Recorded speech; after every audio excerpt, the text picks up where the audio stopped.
In today's lecture, we are going to examine structure of proteins. So we'll be looking at primary, secondary, tertiary, and quaternary structure of proteins. First, we are going to examine primary structure of proteins. And proteins are polymers that are composed of amino acid monomers. So amino acids are bonded to each other through peptide bond. A peptide bond is chemically actually amide bond. In organic chemistry, we call that bond amide bond. That's CONH bond. It's shown here, so you can see how two amino acids bond to each other. Carboxyl group of one amino acid reacts with amino group of another, and they are joined together through peptide bond, CONH. So as you can see, that's amide bond from organic chemistry. If you recall organic chemistry, you usually recognize that as amide bond. In biochemistry, it's called peptide bond because those bonds form backbone chain, part of backbone chain of polypeptides or just peptides. This is a line formula, and in this line formula, by convention, we draw a molecule in such a way that N-terminus, that means nitrogen terminus, one with free amino group or protonated amino group, ammonium group, is on the left, and C-terminus or carboxyl terminus is on the right. In line formula, that's obvious. It is obvious which terminus is N and which one is C. But usually, in biochemistry, we don't represent peptides in this way with line formulas. Instead, we use three-letter abbreviations, as you will see in a minute, and then it's important to know the convention that amino acid on the left has N-terminus, or is N-terminus, has free amino group, and one on the right, free carboxyl group. So backbone of a peptide, or main chain of a peptide, is regularly repeating part of the peptide. And it has CONH or amino group and alpha carbon of an amino acid or amino acid residue. On a backbone or to a backbone are attached substituents. They are indicated here as R1 or R2. Those are side chains of amino acids.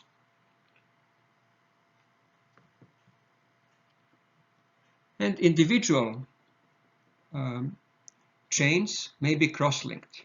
The most common cross-link is disulfide bond. Now there are other types of cross-linking, and they are less common, but they exist. For example, we will cover cross-linking in collagen later in the course. Intracellular proteins are usually globular, and they are not cross-linked. Although they may exhibit bonds of this type like disulfide bonds, that would be intra-chain bonds, and so they help with folding of a chain or holding a chain in particular folded position. On the other hand, extracellular proteins are usually extensively cross-linked. Usually there is a large number of cross-linking bonds in extracellular proteins. And here you can see an example of primary structure of proteins, and that primary structure of proteins is sequence of amino acid in a protein. You can see that we usually use three-letter abbreviations to represent amino acid chain. It's easier to see which amino acids are part of the chain compared to line formula, to organic chemistry formula. But now you need to know which end is N-terminus, and that's one on the left, and which one is C-terminus, that's one on the right. So tyrosine would be N-terminus on the left, and leucine would be C-terminus on the right.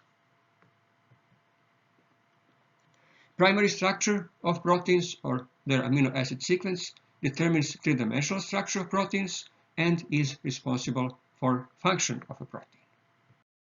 Now we are going to briefly look at conformational analysis of proteins. The most important structural element of protein chain is peptide bond. And here you can see features of peptide bond. So peptide bond is CONH bond, and there are on the left shown two resonance structures of it. You can see from those two resonance structures that carbon-nitrogen bond is a partial double bond. It has length of 1.32 angstroms, and In terms of length, it's between the length of single carbon-nitrogen bond, which has length of 1.49 angstroms, and double carbon-nitrogen bond, which has length of 1.27 angstroms. So you can see it's pretty short. Amide carbon-nitrogen bond is pretty short, and in terms of length, it's pretty close to carbon-nitrogen double bond. So there is substantial double bond character of amide carbon-nitrogen bond. As a consequence, rotation about that bond is not free. It essentially behaves as a double bond, which means that, like in any double bond, rotation about that bond is not free. So presence of amide bond in peptide chain gives certain rigidity to that chain, because chain cannot rotate about carbon-nitrogen bond. On the other hand, alpha carbon of amino acid residue is typical sp3 hybridized carbon, and two of those bonds that are part of the chain can rotate easily, so complete rotation about those bonds is possible. So presence of such sp3 hybridized alpha carbon gives a great deal of flexibility to carbon chain.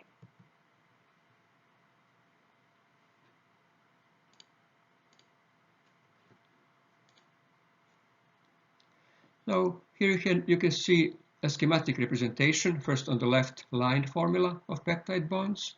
So in blue are indicated peptide bonds, and in red alpha carbon with a substituent. And on the right, schematic representation where blue rectangles show, or blue planar structural elements show rigid parts of the chain, and spheres with two bonds show alpha carbon, which is flexible part of the chain.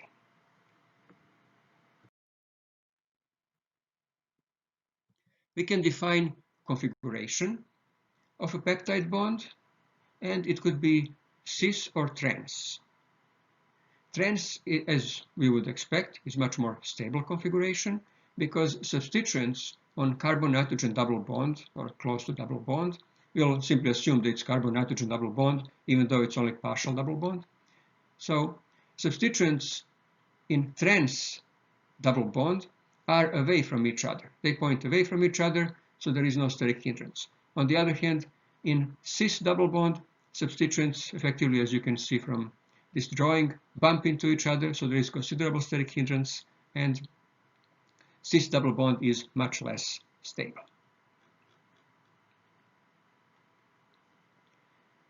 Now, in peptides, we usually don't use terms cis-trans. Instead, we look at angles, and we look at angles that are formed by bonds on the alpha carbon. So alpha carbon forms two bonds, one to carbonyl carbon of one peptide bond, and another one to nitrogen of another peptide bond. And those are bonds where free rotation is possible.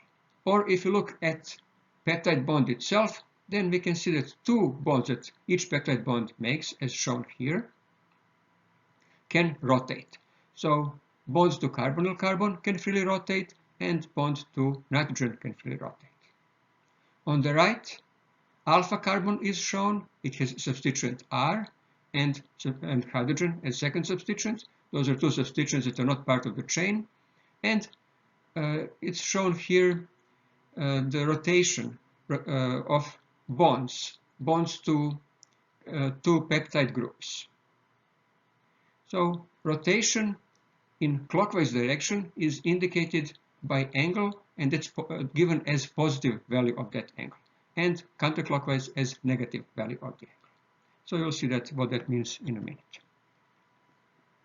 So these diagrams should help. When we look at alpha carbon, rotation about its bond to nitrogen is given as angle phi, angle phi, or phi, angle phi, if that's proper pronunciation. So angle phi, and as I said, rotation in clockwise direction would be given as positive angle phi, counterclockwise negative angle phi. Angle could be anywhere between 0 and 180 degrees. the best way to memorize what is angle 0 and what is 180 is that angle 0 means that alpha carbon to carbonyl group bond and of alpha carbon and carbonyl group bond eclipses with peptide bond, with carbon-nitrogen peptide bond of the neighboring residue. And 180 degrees means that they are anti-periplanar, if you recall that from organic chemistry course, so they point in opposite direction. And the same applies to angle C. Angle C is angle between alpha carbon and carbonyl carbon of the peptide bond. In general, for most of the amino acid residues, the most stable configuration is that where angles phi and C are 180 degrees, while the least stable is one where angles are 0 degrees.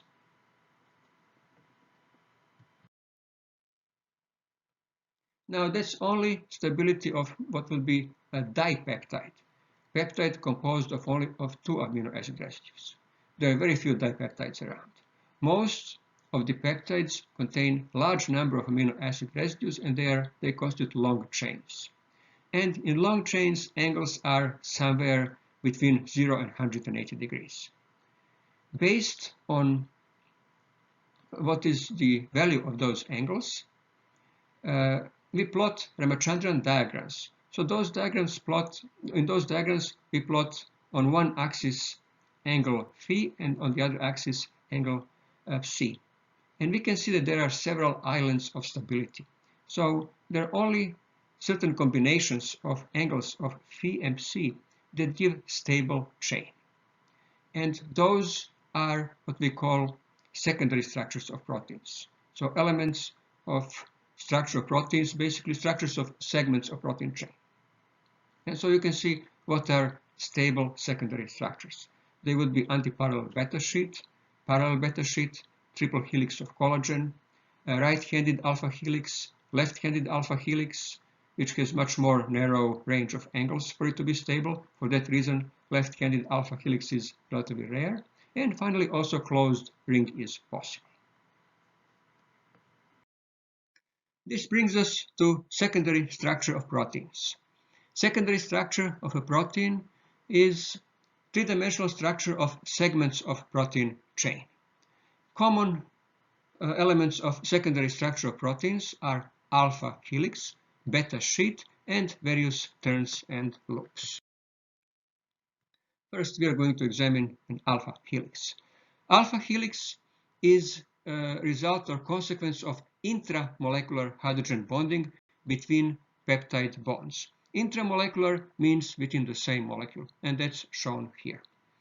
Almost all of the alpha helices are right-handed. Left-handed alpha helices, as I already mentioned, are very rare. And each turn of an alpha helix has on average 3.6 amino acids.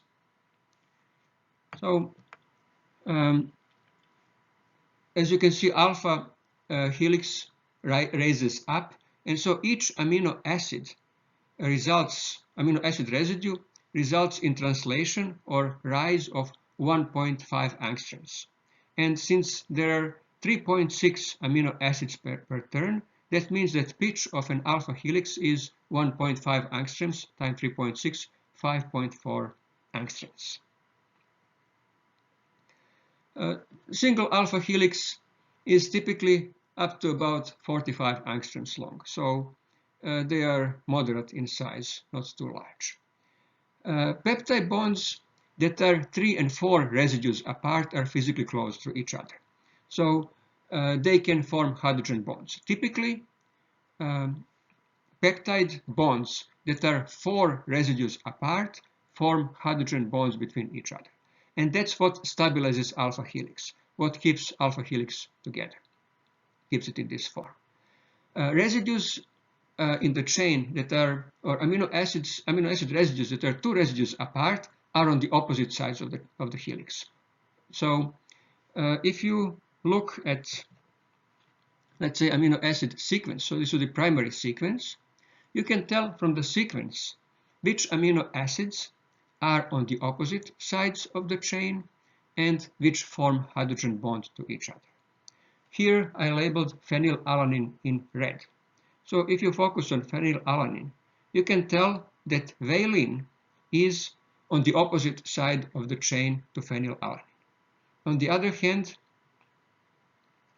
glutamate would form a hydrogen bond to phenylalanine. It's 4 residues away, 4 residues apart. If you look at valine, shown in blue, both phenylalanine and glutamate would be on the opposite sides of the chain to it. And valine would form hydrogen bond to leucine. Leucine is 4 residues apart. Or actually, yeah, it is 4 residues apart. Leucine is correct. In an alpha helix, side chains point outwards. So they point to the outside. And in any protein, alpha helix could be anywhere from 0%, which means a protein may not contain any alpha helices, to almost 100%, maybe just a few turns and loops, but otherwise everything would be alpha helices. These side chains could be hydrophilic, which would make protein water soluble. Or they may show two sides, hydrophilic and hydrophobic side. So one side, those that would point to the outside of the protein may be hydrophilic to make protein soluble in water, while those that would point to the inside of the protein, hydrophobic, so that protein is held together through hydrophobic interactions. And frequently in membranes, the situation is opposite, because membranes are lipids, so for protein to be soluble in a lipid, chains that point to the outside have to be hydrophobic. And because for the function of the protein, sometimes hydrophilic chains are needed, so that those membrane proteins may have chains that point inside the protein that are hydrophilic.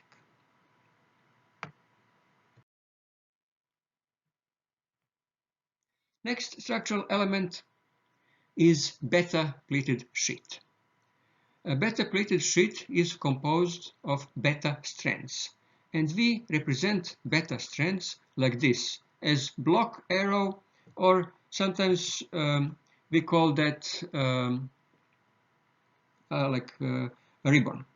Beta-pleated sheets could be composed of individual strands that are parallel, antiparallel, or mixed. So, as name indicates, in case of parallel beta-pleated sheet, individual strands are parallel to each other, all point in the same direction. In antiparallel, obviously they alternate, their direction alternates. And in mixed, obviously they are random, they are more or less mixed.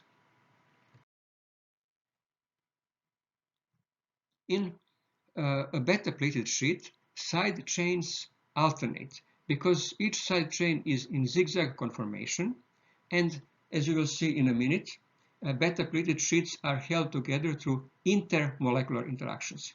Intermolecular interactions means interactions between different strands.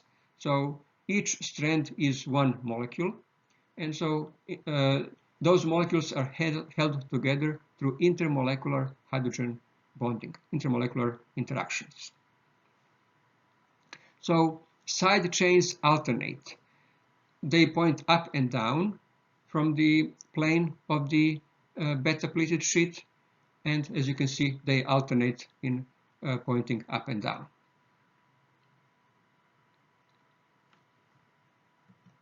And here is representation of a protein, of an actual protein, where each beta strand is represented as a ribbon.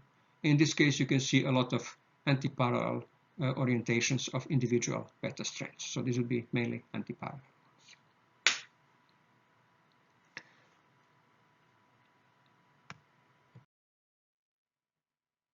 In parallel beta sheets, intermolecular hydrogen bonds are bent. Hydrogen bond between two different peptide bonds is bond that is formed by oxygen, hydrogen, and nitrogen, so NHO. And you can see that bond, those three atoms are bent, in bent arrangement. That results in a little bit weaker bond. So for that reason, parallel beta sheets have a little bit weaker intermolecular interactions compared to antiparallel, and you will see antiparallel in a minute.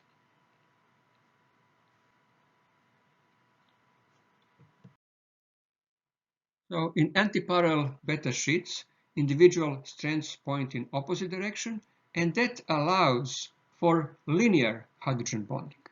And linear hydrogen bonding, where nitrogen, hydrogen, and oxygen are linear, results in much shorter and much stronger hydrogen bond.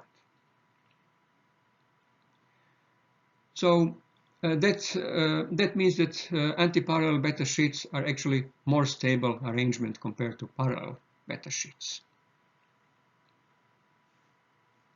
Examples of antiparallel beta sheets would be silk and immunoglobulin G, while carbonic anhydride, egg lysozyme, and glyceraldehyde phosphate dehydrogenase contain both alpha helices and beta sheets. And here is an example of mixed beta sheet. So as you can see, first two are antiparallel. Actually, first three sheets are antiparallel, and last one is parallel. So protein chains change direction by making various turns and loops, and that allows protein to assume globular shape. So if there are various segments that are alpha helices and beta strands, then they are connected by turns and loops, and that gives overall globular shape to a protein. Turns, unlike alpha helices and beta sheets, turns and loops don't have regular periodic structure, but they are rigid and they are very well defined. So the most common type of a turn is beta turn or hairpin turn.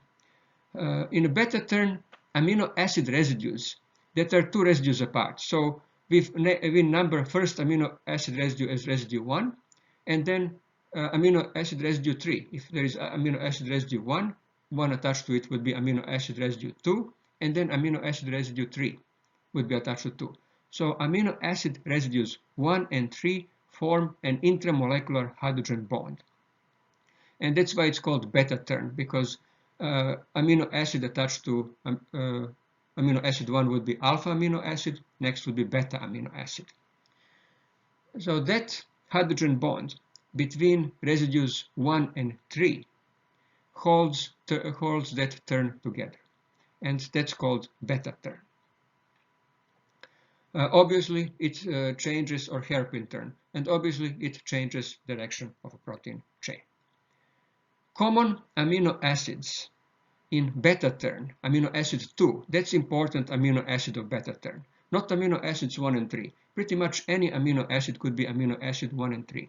But amino acid 2, one that is between amino acids 1 and 3, has to be able to accommodate beta turn. And so common amino acids in that position are proline and glycine. Glycine, because it is conformationally flexible. It has no substituents, and in this case, substituent in that middle position, position 2, would get in the way. So glycine has no substituents and can easily be part of a turn. And proline, because of the presence of the ring, actually forces a turn. So when proline is there, a ring will actually be forced to make a sharp turn. And here is an example of an ordinary protein chain. It's represented as a line formula, and in a line formula we can actually always represent chain as zigzag chain, regardless of what is its actual conformation. So don't confuse or don't take line formula to represent conformation, even though we represent three-dimensional arrangement of substituents which are in the plane of the drawing, solid bonds, those that project towards you as wedge bonds, away from you as dash bonds. Still, that's not conformation. It's not three-dimensional arrangement, so don't mistake it for it. When we generate a model of this tetrapeptide, and this tetrapeptide contains amino acid residues of alanine, leucine, phenylalanine, and serine. When we make a model, you can see that chain is pretty much a zigzag chain. It does deviate a little bit, but still it's linear chain, and you can identify peptide bonds and alpha carbons, and you can see that they make roughly linear chain. You can see above that phenylalanine residue, and below that isobutyl residue of leucine, but pretty much it's linear chain. So there are no turns or loops here. That's something that would form linear part of a chain. This could be part of an alpha helix or a beta strand. Now, let's see what happens if we replace phenylalanine with proline. So that's underlined here. That change is underlined here. We can again draw the same chain as zigzag chain, as a line formula of zigzag chain. It wouldn't appear to be much of a difference. But actually, when we generate a model, you can see how 5-membered ring of proline forces chain to change direction. So it forces a hairpin turn, and you can see now why it's called hairpin turn. It's really 180 degrees turn, complete change in direction of the protein chain. So in this case, as you can see, proline forces a turn. And so amino acids 1 and 3 would be bonded together through hydrogen bond. Now this is a computer-generated program, and this particular program could not show hydrogen bond. It wasn't good enough or sensitive enough to basically predict that hydrogen bond would be between red oxygen, in this case on what would be amino acid residue 1 in this hairpin turn. So red oxygen actually points away, you can barely see it, and nitrogen with this hydrogen points towards us. So hydrogen or that nitrogen points towards us. Actually, that hydrogen that sticks towards us on amino acid residue 3 and oxygen away from us, one that we can barely see, would form hydrogen bond to each other. So this is not the best model, but nonetheless, it shows very clearly how 5-membered ring of proline forces a beta turn or hairpin turn.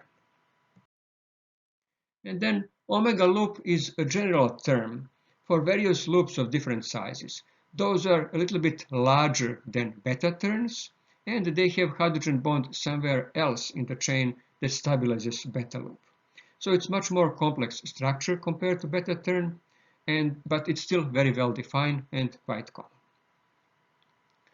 common. These turns, beta turns and omega loops, are structural elements that are on the surface of a protein, and they participate in frequently in intermolecular interactions with the solvent. Based on the nature of the amino acids, that means on the nature of the residues of amino acids, side chains, we can identify certain preferences for secondary structure elements.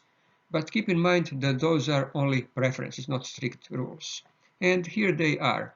So presence of alanine, glutamate, and leucine favors alpha helix. Beta strands are favored by presence of valine and isoleucine, and turns by presence of glycine, asparagine, and proline. But keep in mind that these are only preferences, not strict rules. So just because large number of these amino acids is present, it doesn't mean that these particular structural elements will be assumed. That chain is going to assume this particular conformation or configuration. And here are examples of secondary structure and sometimes what we call super secondary structure. So common types of secondary structure would be alpha helix and beta strand, and this would be a super secondary structure, coiled coil, where several alpha helices are coiled into coiled coil, and you can see beta sheet, in this case mixed beta sheet formed of a number of beta strands.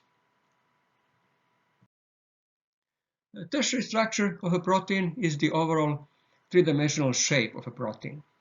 And an example of Such tertiary structure is globular protein, myoglobin.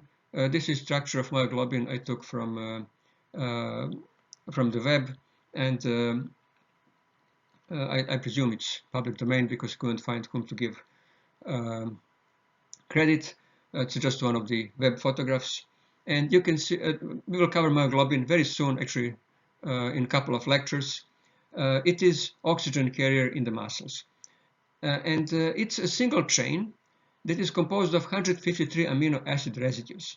It contains heme or prosthetic group, and that heme is shown here in blue. You may not see it very well. It's a planar blue structure, and oxygen atoms are shown as red oxygen atoms. So it's very compact globular molecule, and it's composed of about 70% of alpha helices that are connected by about 30% of various turns and loops. Polar charged residues are on the outside of those alpha helices, while non-polar residues are on the inside. And that's the common, as I mentioned, that's common with many such globular proteins, that polar groups are on the outside, while non-polar side chains are on the inside. Now, in case of proteins like these globular proteins, we can often identify domains. Domains are compact, rigid regions of peptide chain that are connected by flexible segments.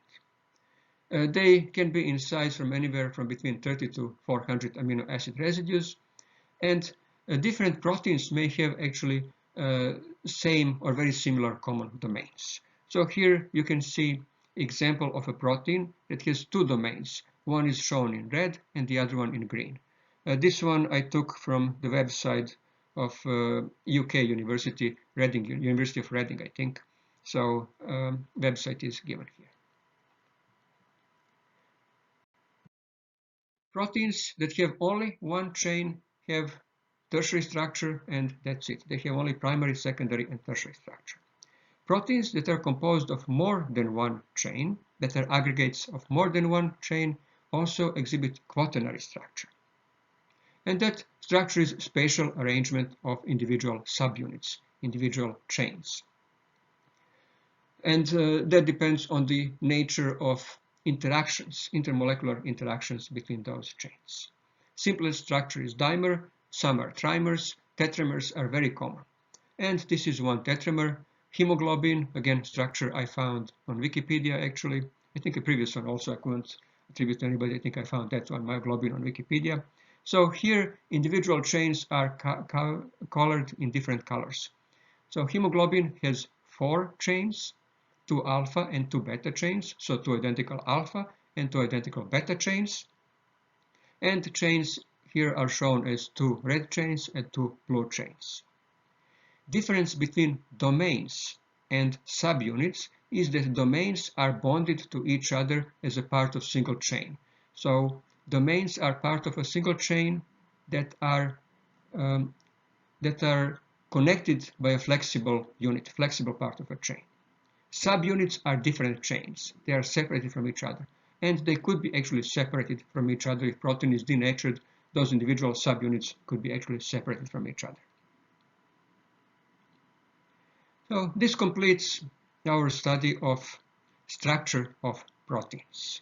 Next, we'll be looking at function of proteins as a consequence of their structure.